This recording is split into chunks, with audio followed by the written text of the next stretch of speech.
catch up with Mark Neeham now, who's formerly the campaign director for the Scottish Conservatives in the UK. Find out what's happening in the election. Thanks for joining us again, Mark. How are things shaping up in the UK? Well, look, there's still a few weeks to go, still another month of campaigning, but Parliament's dissolved. The campaign has seen a full week of campaigning from the party leaders and the parties, and the polls are remaining roughly where they are, 38% Conservative, 28% Labour, 16% Liberal Democrat, and the Brexit Party have dropped a point down to 9%. What does that mean? Well, it means obviously there's a very strong message from the Prime Minister Boris Johnson, but it's going to be a seat-by-seat battle. As we spoke about last time I saw you, the Conservative Party needs to win those seats in the North and the Midlands, needs to pick up seats like Eastbourne on the south coast of England, which has a Liberal Democrat MP who said he was going to respect the results of the referendum, but has failed to do so. Seats like East Surrey, where the Tory MP defected to the Liberal Democrats. It's another month of campaigning, but Boris has got off to a very good start. The Labour campaign has been pretty chaotic from day one. I mean, on day one of the election campaign, the Deputy Labour leader announced his resignation from Parliament and as Deputy Leader. So it's been pretty chaotic from that point on for them. We've had the Labour MPs quitting and suggest that people should vote for the Tories. This is extraordinary.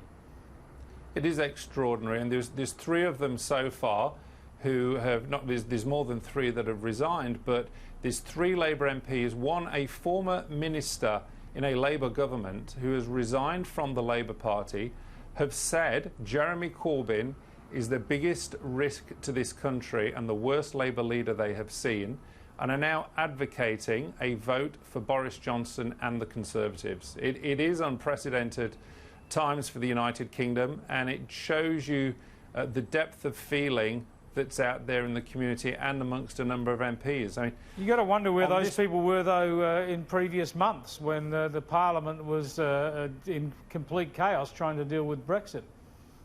That's right. I mean, the majority of the Labour caucus have ignored the results of the referendum and voted for themselves in their own self-interest, not what the people of the United Kingdom voted for. But look, they've come out. They're actually campaigning. They've not just done a media interview saying they will vote for Boris Johnson and saying that everybody else in the country should vote for Boris Johnson. They're actually launched billboards and actually going to marginal seats and telling people to vote Conservative. It is extraordinary. It's good for the Conservative Party, but it's extraordinary times, as I say, for the UK. Yeah, sure is. Now, tell us about Nigel Farage. Explain to us the implications of what he's announced. He's not going to run for a seat himself, but he has also done a deal with Boris Johnson about where his UK Independence Party will win. On balance, is this going to help the Conservatives? Well, look, what Nigel Farage has done is announced that he is not fielding Brexit Party candidates in any seat that the Conservative Party won at the 2017 general election. So that's a good start. From my understanding, the Conservative Party have not done any deal with the Brexit Party. I think the Brexit Party have understood that if they split the pro-leave vote and take votes away from the Conservative, they may end up with the worst of all worlds, and that is a coalition of Remainers having a majority in the Parliament. So, but given the Conservatives need to pick up seats to get a full majority in their own right, the Brexiteers could jeopardise that still by running against Conservatives in seats that Labor won at the last election, for instance. That's right. I mean, and the Conservative Party does need to pick up those seats, as I've said, in the Midlands and the North. They need to pick up those seats.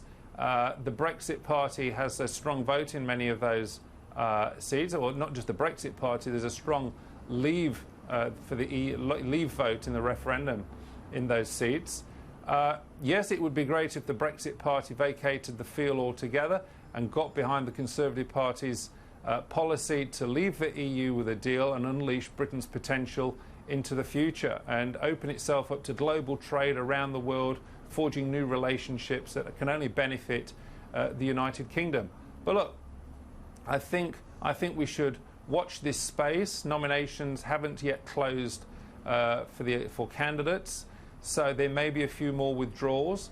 I would like to hope so, because what I want to see is, if you want to leave the EU, you should be voting Conservative, and we need a Conservative majority in the UK, in the Parliament, that will deliver that. And but if if there was a Conservative government but relied on the Brexit party for a full majority, then the current Brexit deal could be in strife, because they might demand a hard Brexit.